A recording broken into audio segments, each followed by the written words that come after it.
beveger deg sakte her ut igjen, og møter med lyset i mildhet deg nå, forvandlet, forringet det nye år.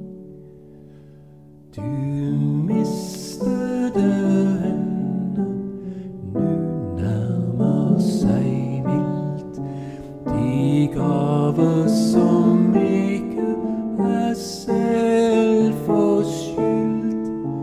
Du ville det selv, så lukk det blott inn. Det avkall forstørrer det villige sinn.